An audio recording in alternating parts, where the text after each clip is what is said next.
Subscribe করুন Sony ৮, click করুন bell icon.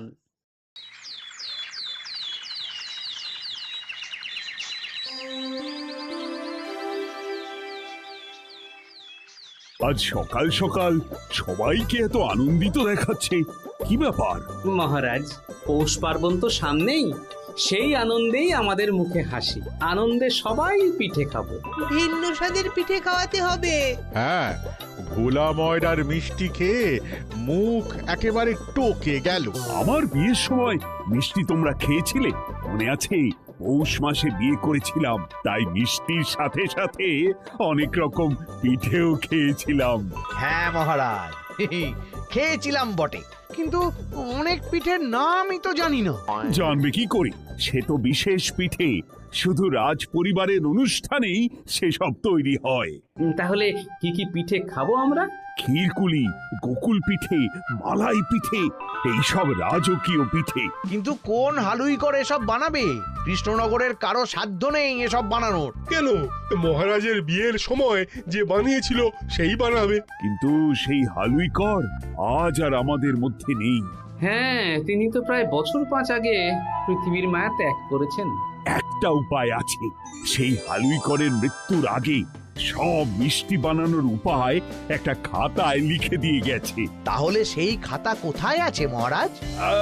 সেই খাতা মনে হয় ভাড়ার ঘরের দেরাজের ভেতরে রাখা আছে। সময় এলেই হালুই কররা সেই ভালো ভালো পিঠে আর মিষ্টি বানাবে। খাতাটা যদি পাওয়া যায়, একটা ব্যবসা ফাঁদা যাবে। ভোলাকে খবর দিতে হবে। ব্যাস, তাহলে আর কোনো চিন্তাই রইল না। পিঠের মিষ্টিতে স্বাদের বৃষ্টি হবে।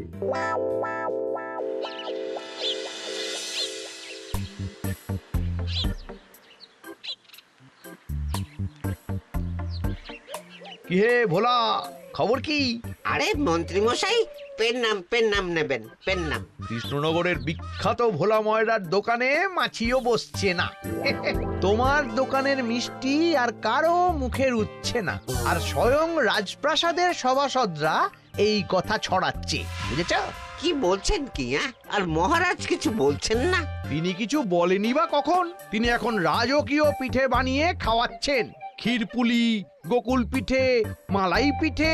এতদিন তো এই ভোলা ময়রার মিষ্টি খেতেই ভালো লাগতো। পৌষ মাস পড়ে গেছে, এখন পিঠের চাহিদা বেশি। রসগোল্লা, পান্তুয়া তো সারা বছরই খায় লোকজন।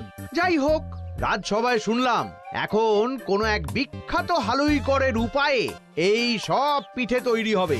কেন হঠাৎ করে হালুই